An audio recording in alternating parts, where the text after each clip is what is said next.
कैसे हैं आप? क्या हाल चाल आपके?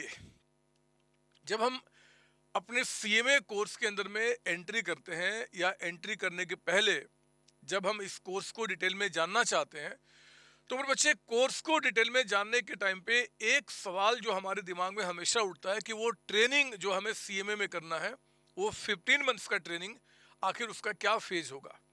कब स्टार्ट करना है, कब उसका एंड करना है, कहाँ पे कर सकते हैं, कब करना चाहिए, स्टाइपेंड हमें क्या मिलेगा? क्या अगर हमने एक कंपनी में स्टार्ट किया और कंपनी को अब चेंज करना चाहते हैं, वो अलाउड है क्या? कौन कौन से फॉर्म को किस किस टाइम पे हमें फिल करना होगा, उसका एग्जैक्ट डेट क्या होगा फिल करने का? और इससे भी एक सवाल जो बार बार मेरे पास उठ के आता है कि क्या हम सीए या सीएस का कोई फॉर्म है वहाँ भी हम ट्रेनिंग कर सकते हैं क्या? ऐसे बहुत सारे सवाल मेरे बच्चे आपके दिमाग में उठते हैं, और हम सारे फैकल्टी को आप कभी न कभी ये सवाल पूछ के हमें परेशान करते हैं।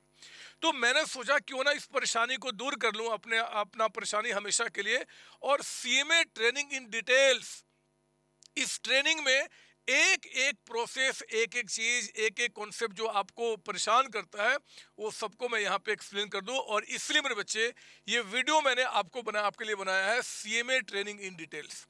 इसमें हम लोग क्या ट्रेनिंग का ड्यूरेशन है, कंप्लीट प्रोसेस ट्रेनिंग के टाइम पे क्या क्या होते हैं, क्या हमें स्टाइपेंड यानी कि क्या हमें पेमेंट मिलेगा, कौन कौन से फॉर्म ट्रेनिंग के लिए किस किस टाइम पे किन किन डेट्स तक हमें फिल करना होता है, हमारा वो इम्पोर्टेंट डेट्स क्या क्या होगा, एग्जाम्शन कुछ अवेलेबल है क्या, कुछ एग्जाम्शन अवेलेबल है क्या, अगर हम ट्रेनिंग करेंगे तो किन फर्म में कर सकते हैं, किस एरिया में कर सकते हैं, उन सभी के बारे में मेरे बच्चे आपको डिटेल में यहाँ पे समझाने वाला हूँ।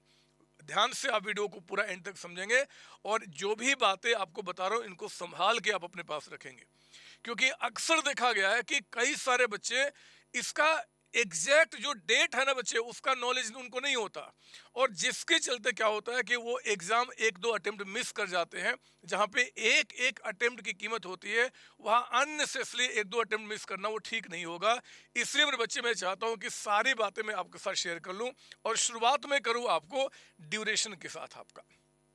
आपको पता होना चाहिए कि हमारा जो 2022 सिलेबस आपका चल रहा है, इस सिलेबस के अंदर मेरे बच्चे जो आपको ट्रेनिंग का पीरियड आपको जो कंप्लीट करना है, वो हमारा 15 मंथ्स है। यानी कि पहले पहले 6 मंथ्स की ट्रेनिंग होती थी हमारे टाइम पे, लेकिन आज के टाइम पे 15 मंथ्स का ट्रेनिंग इंस्टीट्यूट ने आपके लिए बोला है। मेरे मुताबिक बहुत अच्छी बात है। मैं समय समय पे ना, जहाँ पे मुझे मेरा मन क्या बोलता है, मेरे मुताबिक क्या होना चाहिए, और जहाँ पे आपको ट्रेनिंग के फेज में ऑप्शंस अवेलेबल हैं, वहाँ पे किस ऑप्शन को सिलेक्ट करना चाहिए, मैं वो भी आपको बीच में बोलता रहूँगा। अच्छा लगे तो भी ठीक, ना लगे तो भी ठीक। तो मेरे बच्चे, यहाँ पे ट्रेनिंग आपका जो है ना 15 मंथ्स का है। ये 15 मंथ्स का ट्रेनिंग का जो पीरियड आपका इंक्रीज करके रखा गया है, मेरे मुताबिक बहुत अच्छा है, क्योंकि बाकी जो प्रोफेशनल कोर्सेज है ना, उनमें जब बच्चे अच्छी खासी 2 साल 3 साल की ट्रेनिंग करके आते हैं, वहाँ पे आपका जब ट्रेनिंग पीरियड देखा जाता है कम होता है, तो जो इंडस्ट्री होती है बोलती है यार ये बच्चा तो काम जानता ही नहीं ज़्यादा, फिर क्यों फालतू में हम इसको आपका दूसरे बच्चों के मुताबिक ज़्यादा पैकेज पे करें। लेकिन 15 मंथ्स के ट्रेनिंग होने से बच्चे आपके पास बहुत अच्छा खासा डेवलपमेंट होता है, आपका जो स्किल है डिफरेंट टाइप्स ऑफ वो इंक्रीज करते हैं। तो 15 मंथ्स का ट्रेनिंग जो आपको यहाँ पे अलाउ किया गया है, कहते हैं कि ये 15 मंथ्स की ट्रेनिंग हमारी कब तक कंप्लीट हो जानी चाहिए। 15 मंथ्स का पीरियड ट्रेनिंग का कब तक कंप्लीट हो जाना चाहिए? तो ध्यान दीजिए, कहा गया है कि देखो जी, बच्चा फाउंडेशन पास कर गया, इंटर पास कर गया, जब वो फाइनल में आता है ना, तो फाइनल में अगर वो दोनों ग्रुप एक साथ देना चाहता है, फाइनल का दोनों ग्रुप एक साथ देना चाहता है, तो दोनों ग्रुप एक साथ देने के पहले उसकी ट्रेनिंग कंप्लीट हो जानी चाहिए 15 मंथ्स की। आपका कुछ बातें और है जो आगे डिस्कस करूंगा, लेकिन 15 मंथ्स का ट्रेनिंग क्या जी, before appearing for both group of final. दोनों ग्रुप एक साथ देना चाहते हो तो उसके पहले कंप्लीट करना पड़ेगा। और अगर आप एक एक ग्रुप देना चाहते हैं मेरे बच्चे, तो कोई भी एक ग्रुप, कोई भी, चाहे वो आपका थर्ड हो चाहे फोर्थ हो, कोई भी एक ग्रुप देने के पहले आप चाहो तो बिना ट्रेनिंग दिए बगैर भी आप उस ग्रुप का एग्जाम दे सकते हो। लेकिन जो लास्ट ग्रुप है, लास्ट ग्रुप कहने का मतलब होता है कि चाहे थर्ड ग्रुप कंप्लीट हो गया तो फोर्थ ग्रुप बचा हुआ है, या फोर्थ कंप्लीट हो गया तो थर्ड बचा हुआ है, वो जो लास्ट में अभी जो ग्रुप बचा हुआ है ना, उस ग्रुप अगर उसके एग्जाम देने के पहले मेरे बच्चे, उस ग्रुप का एग्जाम देने के पहले आपको ट्रेनिंग कंप्लीट कर लेना है। इन शॉर्ट, फाइनल का कोई भी एक ग्रुप देना है, बिना ट्रेनिंग कंप्लीट किए आप दे सकते हो। लेकिन अगर आप एक ग्रुप निकाल चुके हो, दूसरा ग्रुप देना है, तो उसके पहले ट्रेनिंग आपका कंप्लीट होना चाहिए। या फिर दोनों ग्रुप आपको एक साथ देना है तो ट्रेनिंग आपका कंप्लीट होना चाहिए। ऐसा आपका ये कंप्लीशन डेट आपको बताया गया है कि कब तक ये 15 मंथ्स की ट्रेनिंग कंप्लीट हो जानी चाहिए। नाउ, ये तो कंप्लीशन डेट है। हमें ये ट्रेनिंग स्टार्ट कब करना चाहिए, और जो स्टार्ट करना चाहिए उसमें जो हमें ऑप्शन दिया गया है, उसमें आपके संतोष सर क्या सजेस्ट करते हैं कब स्टार्ट करने के लिए। तो मेरे बच्चे, इन बातों को मैंने आप यहाँ पे अगले वाले आपका यहाँ पे स्लाइड में डिस्कस किया है। कहते हैं कि when we can start training, कब हम स्टार्ट कर सकते हैं। तो कहते हैं कि any time after registration in CMA inter level.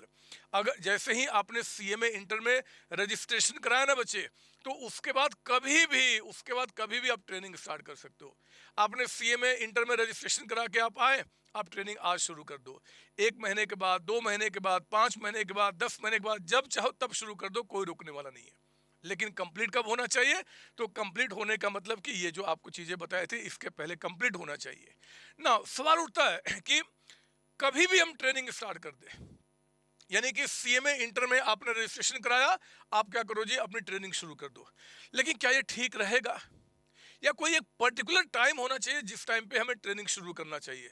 तो मेरे बच्चे, आपके संतोष सर का मानना है कि मेरे मुताबिक अगर आप कोर्स को लेके बहुत सीरियस हो, आप बहुत अच्छी तरीके से कोर्स को स्मूथली लेके चलना चाहते हो, तो मेरा मानना है कि पहले सीएमए इंटर ग्रुप 1 ग्रुप 2 आप कंप्लीट कर लो।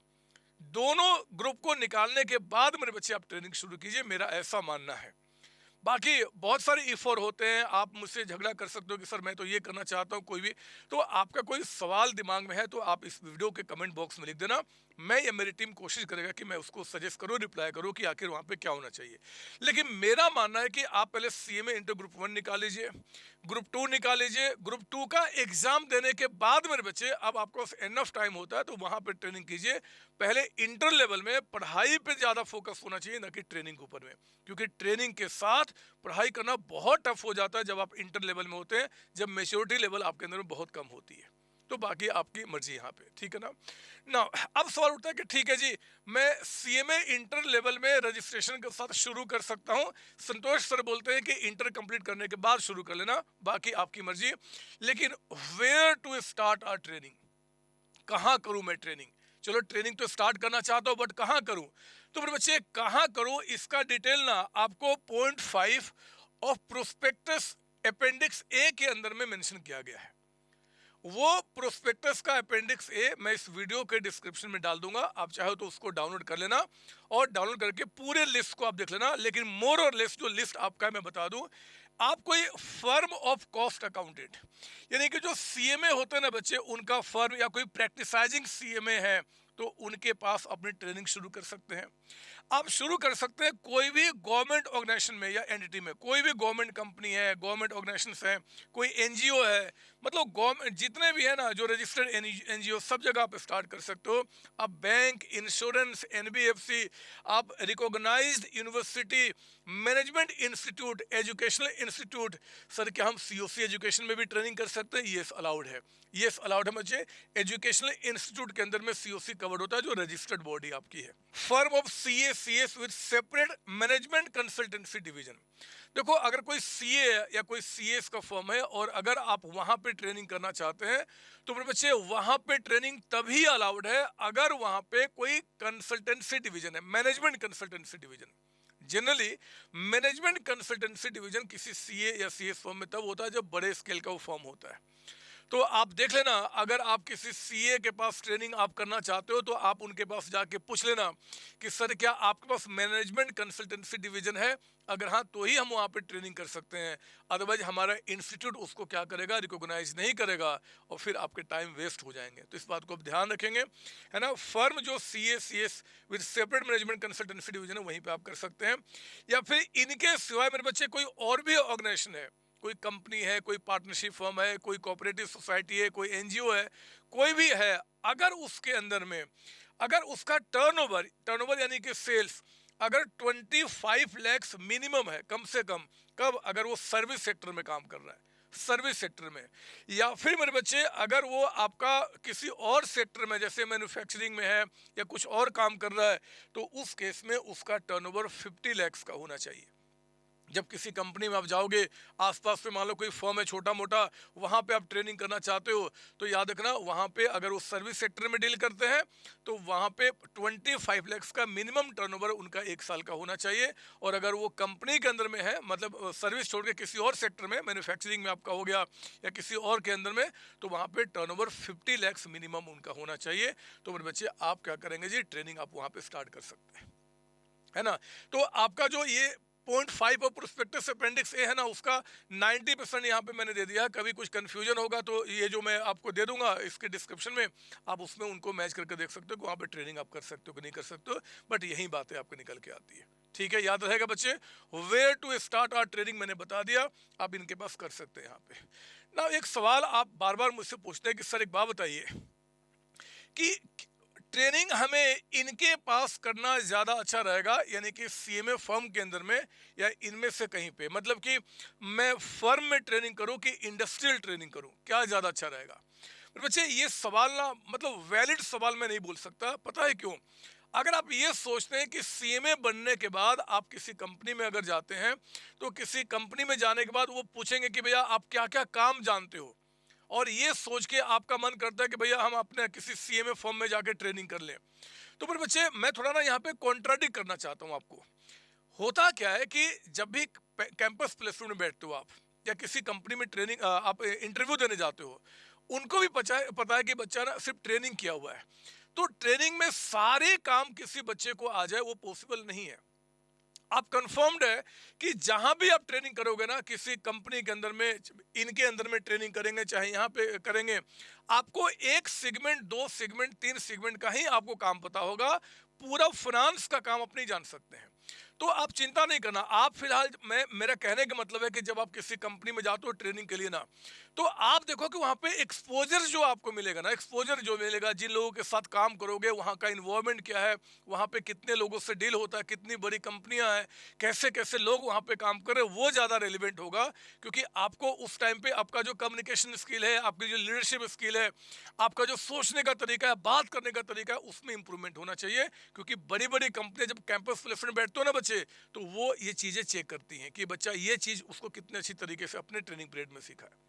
बाकी कहीं भी ट्रेनिंग कीजिए जहाँ पे अच्छा काम सीखने को मिलेगा, जहाँ पे अच्छा एक्सपोजर मिलेगा, वो चाहे सीएमए फर्म हो और चाहे कोई कंपनी हो, इनडिफरेंट है, इनडिफरेंट है। कभी भी आप ये मत सोचना कि मैं 100% काम सीख पाऊंगा, चाहे यहाँ पे चाहे यहाँ पे, कहीं भी ऐसा नहीं होगा। एक सीगमेंट ही सीखेंगे। फिर आप जो सीएमए बन जाओगे, किसी कंपनी में जाओगे जॉब करने, तो वहाँ पे जो सीगमेंट मिलेगा वहाँ पे आपको उसकी मास्टरी हो जाएगी। बहुत सारी अभी प्रोसेस है, बहुत सारी चीज़ें हैं, लेकिन आप ध्यान रखना यहाँ पे आप ट्रेनिंग कर सकते हैं। याद रहेगी बात। अगर इसके अंदर में नहीं है मेरे बच्चे, तो हमने कहा कि भैया अगर किसी का जो सर्विस सेक्टर है उनका 25 लैक्स का टर्नओवर है आपका लास्ट फाइनेंशियल ऑडिट के मुताबिक, तो वहां पे, या फिर किसी और में 50 लैक्स का। सवाल उठता है कि ठीक है, हम लोगों ने यहाँ पे ट्रेनिंग तो कर सकते, समझ में आया, बट किस एरिया में ट्रेनिंग करूं मैं, किस एरिया में हम ट्रेनिंग एक्चुअली कर सकते हैं? यानी कि क्या, एक मान लो कि एक फर्म है जी हमारे घर के बगल में, और वो आपका कपड़े का एक्सपोर्ट करती है, और उस कंपनी ने क्या किया, आपको बोला कि ठीक है जी आप आओ और मेरे पास क्या करो, सेल्स मैनेजर बन जाओ। सेल्स मैनेजर ट्रेनिंग के रूप में, क्या वो अलाउड है? तो उसके लिए आपको ये जानना होगा कि आखिर हमारा इंस्टीट्यूट किन एरियाज में ट्रेनिंग करना हमें अलाउ करता है। क्योंकि हम सीएमए हैं, फाइनेंस से मेरे बच्चे हमारा काम जुड़ा हुआ है, इसलिए उन्होंने जो एरिया भी दिया ना कि जहां पे आप ट्रेनिंग कर सकते हो, वो अपेंडिक्स बी के अंदर में है। ये भी अपेंडिक्स बी में इस वीडियो के डिस्क्रिप्शन में आपको डिटेल में दे दूंगा, आपको चिंता नहीं करना है। अब देखो वो उन्होंने क्या बोला हुआ है कि जो आपके संतोष सर ने, यानी कि अपेंडिक्स ए ने जिन ऑर्गेनाइजेशन का नाम लिया कि आप यहाँ यहाँ ट्रेनिंग कर सकते हो, इन कंपनी में किस फील्ड में हम ट्रेनिंग कर सकते हैं, तो आपको बताया गया कि भैया management accounting, cost accounting, financial management, auditing, चाहे इंटरनल ऑडिटिंग हो चाहे एक्सटर्नल ऑडिटिंग हो, रेगुलेटरी कंप्लायंस हो जाए, डायरेक्ट टैक्स फील्ड में, इनडायरेक्ट के फील्ड में, बैंकिंग ऑपरेशन के फील्ड में, लॉज कंप्लायंस को लेकर, financial services, insurance, system analysis, system analysis आपका, उसका जो आईटी है ना उस कंपनी का, उसके अंदर में project management, teaching in finance, accounts, costing, taxation and management. अगर आप टीचिंग फील्ड में जाके ट्रेनिंग करते हो किसी ऑर्गेनाइजेशन में, मान लो सीओसी के अंदर में, तो टीचिंग या तो फाइनेंस में या अकाउंट्स में या कॉस्टिंग में, टैक्सेशन में, मैनेजमेंट, इसमें ही अलाउड है। इसके सिवाय कोई और फील्ड की आप टीचिंग नहीं कर सकते हैं। फिजिक्स, केमिस्ट्री, बायोलॉजी, आप वो जो मैथमेटिक्स, वो दूसरी तीसरी क्लास के बच्चे को पढ़ाओ कहीं पे जाके, बोलो कि हमने तो ट्रेनिंग कर लिया, इंस्टीट्यूट आपको अलाउ नहीं करेगा। मैनेजमेंट कंसल्टेंसी सर्विसेज, मेरे बच्चे, ये वो कोर एरियाज दिए हैं जिन एरियाज के अंदर में आप उस ऑर्गेनाइजेशन में जाके आप ट्रेनिंग कर सकते हो। इससे हटकर कुछ नहीं कर सकते। इससे हटकर अगर आपका कुछ होएगा तो इंस्टीट्यूट ने अगर उसको अलाउ किया है तो ही हो सकता है। तो मतलब आप अपेंडिक्स भी देखेंगे वो समझ में आ जाएगा। 90% जहां जहां ट्रेनिंग हमारी हो सकती है वो मैंने आपको बता दिया। कोई डाउट आपको? नहीं सर। ना कई सारे बच्चे आप में से वो देख रहे हैं इस वीडियो को जो कि कहीं पे जॉब कर रहे हैं या जॉब उन्होंने कंप्लीट कर लिया है, कहीं पे जॉब उन्होंने कंप्लीट कर लिया है और वो हमारे सीएमए कोर्स में आए हैं और वो कहते हैं कि सर हमने ऑलरेडी ये जो आपने जो फॉर्म ऊपर बताया ना सर, ये जो फॉर्म आपने अपेंडिक्स ए में बताया ना, हमने इन्हीं के अंदर में हमने काम किया है, प्रॉपर जॉब किया है और हमने इसी फील्ड के अंदर में, हमने इसी में से किसी एक फील्ड में हमने जॉब किया है। क्या हमारी ट्रेनिंग सर एग्जेम्प्ट होगी? और अगर एग्जेम्प्ट होगी तो हमारा एग्जम्पशन लेने का प्रोसेस क्या होगा? तो मेरे बच्चे इन्हीं सारी बातों को मैंने डिस्कस किया है आपका इसमें एग्जम्पशन क्राइटेरिया के अंदर में। मैंने कहा ना, मैंने कोशिश किया कि इसके बाद कोई सवाल मेरे पास आ ही ना कि सर ट्रेनिंग को लेकर क्या होगा। तो एग्जम्पशन क्राइटेरिया के अंदर मेरे बच्चे हमने आपको बताया, ध्यान रखना, अगर आपने ऑलरेडी, इफ ऑलरेडी वर्कड, अगर आप पहले से ऑलरेडी काम कर चुके हैं, कितना, at least 15 months in any of the entity specified in appendix A and in any of the area specified in appendix B, जो पीछे मैंने बताया। तो कहते हैं कि एक काम करना, अगर आप पहले ऑलरेडी काम कर चुके हैं और सीएमए कोर्स में आपने एडमिशन लिया है, चाहे एडमिशन लेने के पहले ही काम कर चुके हैं, पहले ही काम कर चुके हैं, तो आपको एक काम करना होगा, T3 फॉर्म को आपको सबमिट करना होगा इंस्टीट्यूट को ऑनलाइन। T3 फॉर्म, अब T3 फॉर्म आप देखेंगे तो मिल जाएगा वहां पे आपका, और आपको 2000 रुपीज का मेरे बच्चे आज के टाइम पे पेमेंट आपको सबमिट करना होगा फीस के रूप में कि भैया हमने पहले से ट्रेनिंग कर लिया है, आप लीजिए, ये हमारा डिटेल रहा और ये 2000 रुपये आपके फीस है जो हमने T3 फॉर्म फिल किया, आप प्लीज़ हमें ट्रेनिंग को एग्जेम्प्ट कर दीजिए। तो मेरे बच्चे उस केस में आप T3 फॉर्म अगर आप सबमिट कर देते हैं तो आपकी ट्रेनिंग एग्जेम्प्ट हो जाएगी, एग्जेम्प्ट हो जाएगी।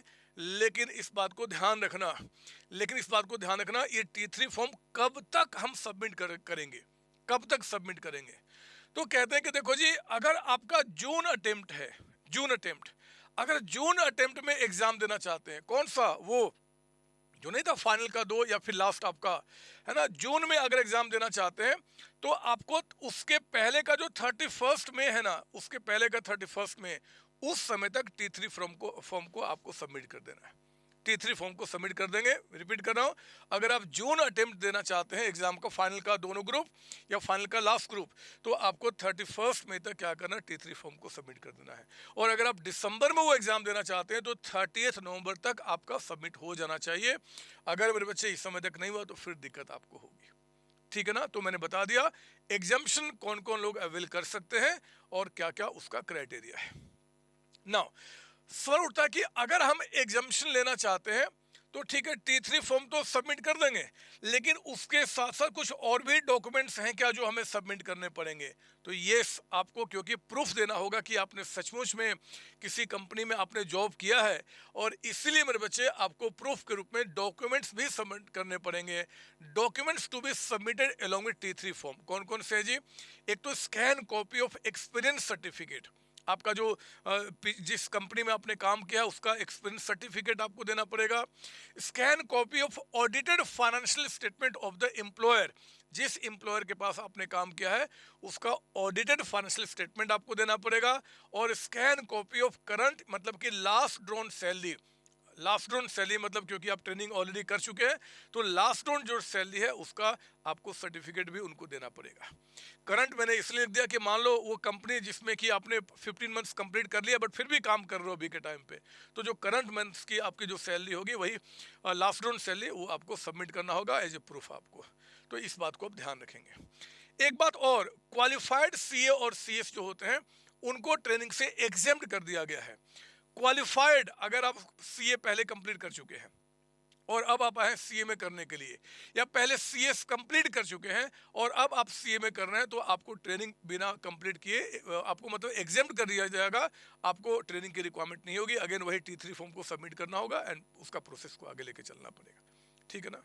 लेकिन मेरे बच्चे ये पॉइंट ध्यान रखना, कई सारे बच्चे सीए और सीए में एक साथ करते हैं, सीएस और सीए में एक साथ करते हैं और कहते हैं कि सर हमने सीए फर्म में ऑलरेडी ट्रेनिंग हम कर रहे हैं, तो क्या वो सीए में जो हम ट्रेनिंग कर रहे हैं वो सीए में हम नहीं दिखा सकते हैं? मेरे बच्चे नहीं, वो सेटअप अलाउड नहीं है। मतलब सीए फर्म के सीए कोर्स के अंदर में रहते हुए सीए में जो आप ट्रेनिंग करते हैं वो ट्रेनिंग यहाँ पे आपका वैलिड नहीं माना जाएगा, क्योंकि यहाँ पे खास लिखा गया है कि ट्रेनिंग आपका सीएमए के लिए होना चाहिए। यानी कि एक तरीके से आप सीए में कह रहे हो कि मेरा 3 साल का मान लो ट्रेनिंग है या 2 साल का मेरा ट्रेनिंग है और हमने कंप्लीट कर लिया या कर लेंगे, क्या उसी को हम यहाँ ट्रेनिंग के रूप में दिखा सकते हैं? अलाउड नहीं है। आपको सीएमए के लिए एक्सक्लूसिव ट्रेनिंग करना पड़ेगा, इस बात को ध्यान रखेंगे, ठीक है ना। सेम चीज सीएस के साथ भी चलता है। तो सेटअप अलाउड नहीं है, बट अगर क्वालिफाइड सीए या सीएस है तो आपकी ट्रेनिंग एग्जेम्प्ट हो जाएगी, आपको फिर ट्रेनिंग की कोई रिक्वायरमेंट नहीं होगी, ठीक है ना। कोई डाउट उसमें? नहीं सर। सर ठीक है, ये तो एग्जम्पशन की बात हो गई, लेकिन मान लो कि अगर हमारा ट्रेनिंग एग्जेम्प्ट नहीं है, हमें ट्रेनिंग करना है, तो सर आपने कहा कि ऐसे तो सीएमए इंटर में रजिस्ट्रेशन के बाद ही ट्रेनिंग शुरू कर सकते हैं, लेकिन आपने सजेशन दिया कि बेस्ट होता है कि सीएमए कंप्लीट इंटर कंप्लीट करने के बाद ट्रेनिंग शुरू कीजिए। तो सर जब भी हम ट्रेनिंग शुरू करेंगे तो फॉर्म कौन सा फिल करेंगे और क्या डेट होगा, कैसे होगा? तो अगला टॉपिक मेरे बच्चे, forms to be submitted if are not exempted. अगर आप एग्जेम्प्टेड नहीं है यानी कि, तो उस केस में फिर हम क्या करेंगे आपका, वो मैं आपको यहाँ पे लेकर आता हूँ, ठीक है ना। देखिए यहाँ पे क्या निकल के आता है। देखो यहाँ पे अगर आप ट्रेनिंग जब शुरू करोगे ना, ट्रेनिंग शुरू करोगे तो आपको मेरे बच्चे फॉर्म T1 फिल करना होगा with UDIN, unique document identification number. ये आपका प्रैक्टिसाइजिंग सीएमए को मिलता है, आपका सीएमए फर्म को। तो आपको T1 फॉर्म सबमिट करना होगा with UDI number in case of practicising CMA firm. मतलब कि अगर किसी प्रैक्टिसाइजिंग सीएमए के पास या सीएमए फर्म में आप ट्रेनिंग कर रहे हैं तो आपको क्या करना होगा जी, T1 फॉर्म को सबमिट करना होगा। लेकिन मुझे प्रैक्टिसाइजिंग सीएमए फॉर्म को छोड़ के अगर कोई और जगह पे आप ट्रेनिंग कर रहे हो, किसी गवर्नमेंट ऑर्गेनाइजेशन में, किसी इंस्टीट्यूट के अंदर में, किसी और कंपनी जिसमें सर्विस सेक्टर में अगर है तो टर्नओवर उसका 25 से ज़्यादा, और अगर वो किसी और सेक्टर में तो 50 से ज़्यादा, जो मैंने लिखा है था आपको अपेंडिक्स ए के मुताबिक, तो उस केस में T4 सबमिट करना पड़ेगा। बहुत इंपॉर्टेंट, सीएमए फॉर्म में ट्रेनिंग तो T1, उसके सिवाय कहीं भी ट्रेनिंग कर रहे हो आप, कहीं भी ट्रेनिंग कर रहे हो तो T4 सबमिट करना पड़ेगा। If started training with any other organisation, आपका T4 करना होगा। ध्यान देने वाली बात है कि must fill this form within 30 days from date of joining. जिस दिन आपने ट्रेनिंग अपना ज्वाइन किया ना, उस ट्रेनिंग के ज्वाइन करने के मेरे बच्चे 30 डेज के अंदर ही आपको ये फॉर्म फिल करना होगा। अगर आप डिले करेंगे तो अकॉर्डिंगली टाइम आपका बाद में काउंट करना शुरू होगा। इन शॉर्ट, आपने ट्रेनिंग शुरू किया, वहीं पे क्या कीजिए, इस फॉर्म को फिल कर दीजिए। तो आपको T1 अगर किसी सीएमए फॉर्म में या प्रैक्टिसाइजिंग सीएमए के पास, बाकी कहीं भी तो T4 फॉर्म को आपको सबमिट करना होगा 30 दिन के अंदर, है ना। नाउ अब ये तो ठीक है जी, ट्रेनिंग शुरू करने के टाइम पे हमने T1 या T4 फॉर्म को सबमिट कर दिया। T1 या T4 ट्रेनिंग शुरू करने के टाइम पे एक फॉर्म और भी होता है जिसका नाम है T5, वो फिर आपको सबमिट करना होगा, फिल करके सबमिट करना होगा। वो कब? ओह, इतने सारे फॉर्म, अरे तभी तो आपकी परेशानी को दूर करने के लिए हूँ बच्चे। हम लोग जिस कोर्स को कर रहे हैं ना, ये जो सीएमए कोर्स है, ये एक प्रोफेशनल कोर्स है। इसमें आने वाले लोग, इसको करने वाले लोग, इससे निकलने वाले लोग बहुत ही स्पेशल होते हैं, सिर्फ आपके जैसे लोग, और कोई दूसरा नहीं होता। तो मैंने कहा कि चलो ठीक है, T1 फॉर्म T4 फॉर्म हमने यहाँ पे फिल कर दिया ट्रेनिंग को ट्रेनिंग को ज्वाइन करने के 30 डेज के अंदर में। लेकिन फिर T5 फॉर्म हमें कब फिल करना होगा? ट्रेनिंग के कंप्लीट करने के बाद। आपको इंस्टीट्यूट को बताना भी होगा कि भैया हमने ट्रेनिंग कंप्लीट कर लिया है। और वो T5 के बारे में जरा ध्यान दीजिए, इसको वीडियो को आप सेव करके कहीं रख लेना, जब भी फंसोगे तो आप यहाँ पे देख सकते हो। फॉर्म T5 की बात है। If you have completed at least 10 months of training, अगर आप ध्यान रखना T5 फॉर्म कब हम फिल कर सकते हैं, तो कहते हैं कि टोटल पीरियड ऑफ ट्रेनिंग कितना है, 15 मंथ्स। उन 15 मंथ्स में अगर आपके 10 मंथ्स ऑफ ट्रेनिंग आपने कंप्लीट कर लिया, 10 महीने कंप्लीट कर लिया मेरे बच्चे, तो 10 महीने के बाद ही आप चाहो तो T5 फॉर्म को आप फिल कर सकते हो, T5 फॉर्म को फिल कर सकते हो। लेकिन ध्यान रखना, कहा गया कि ये जो आपका फिल किया जाएगा ना टिल, अगर आप क्या करते हो कि दिसंबर का एग्जाम देना चाहते हो, यानी कि दिसंबर में दोनों ग्रुप या last group of CM final देना चाहते हो, तो आपको 31 अगस्त तक ये फॉर्म फिल कर लेना है। 31 अगस्त तक, है ना, 31 अगस्त तक अगर आपने T5 को फिल कर लिया, यानी कि इंस्टीट्यूट को आपने बता दिया कि भैया आज तक हमने लगभग कम से कम 10 महीने की ट्रेनिंग कंप्लीट कर ली है, तो इंस्टीट्यूट आपको दिसंबर अटेम्प्ट के लिए अलाउ कर देगा। या फिर मेरे बच्चे आपको अगर अगर आप जून अटेम्प्ट देना चाहते हैं, जून अटेम्प्ट, तो आपको एंड ऑफ फरवरी तक आपको क्या करना है, ये फिल को फॉर्म को सबमिट कर देना है। एंड ऑफ आपका फरवरी तक का मतलब कि अगर 28 डेज का फरवरी है तो 28 फरवरी, और 29 डेज का अगर 29 फरवरी तक, उस समय तक आपको क्या करना होगा, सबमिट करना होगा T5 if you have completed at least 10 months of training. Total period आपका 15 मंथ्स का है, लेकिन 15 में अगर 10 मंथ्स की भी ट्रेनिंग आपने कंप्लीट कर लिया है ना इस दिन तक, इस दिन तक मेरे बच्चे, तो उस केस में इंस्टीट्यूट आपको दिसंबर अटेम्प्ट के लिए अलाउ कर देता है। कोई बात नहीं, रिजल्ट आते आते उसका 15 आपका मंथ्स हो जाएगा, वो मानते हैं तो आपका चलेगा। और यहाँ पे अगर आप जून अटेम्प्ट देना चाहते हैं तो एंड ऑफ फरवरी तक आपको T5 फॉर्म फिल कर देना होगा। अगर आपने फॉर्म फिल नहीं किया तो फिर आपका अटेम्प्ट बच्चे वो मिस हो जाएगा, वो मिस हो जाएगा, वो मिस हो जाएगा। याद रहेगी बात आपको, ये सर। तो ये तो हमने आपको T3, T1, T4, T5 सबके बारे में बता दिया। अब मेरे बच्चे एक सवाल और आपके ट्रेनिंग फेज में आएगा, और आप मुझसे पूछने की कोशिश करेंगे कि सर क्या हम लोग जहाँ पे ट्रेनिंग शुरू किए और वो एम्प्लॉयर जहाँ पे हमने ट्रेनिंग शुरू किया वो बदमाश एम्प्लॉयर निकल गया, वो बदमाश है, तो क्या हम अपने एम्प्लॉयर को चेंज नहीं कर सकते हैं? मतलब इस कंपनी में 2 महीने 3 महीने ट्रेनिंग किया, अब हम किसी और कंपनी में जाना चाहते हैं, क्या वो अलाउड नहीं है? मेरे बच्चे अलाउड है। इंस्टीट्यूट जानता है कि कभी कभी एम्प्लॉयर आपका बदमाश निकल सकता है। तो मान लो आपने क्या क्या सोचा कि यार 6 महीने हमने किसी CMA के पास ट्रेनिंग कर लिया, अब हमें इंडस्ट्रियल एक्सपोजर लेना है, तो ठीक है 6 महीना वहाँ किया, आप 1 साल यहाँ पे कर लो। या फिर 1 साल आपने 6 महीना आपने इंडस्ट्री में कर लिया, आप मन करता है कि नहीं जी मुझे CMA फॉर्म में करना, आप वहाँ पे स्विच कर सकते हो।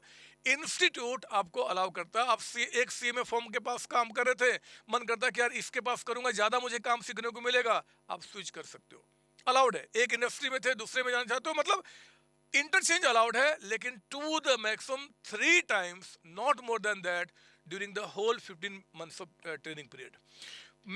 मेरा अगला पॉइंट आपके लिए वही है समझाने के लिए आपका कि भैया चेंज ऑफ एम्प्लॉयर, कहते हैं कि inform institute with in 30 days with all relevant document.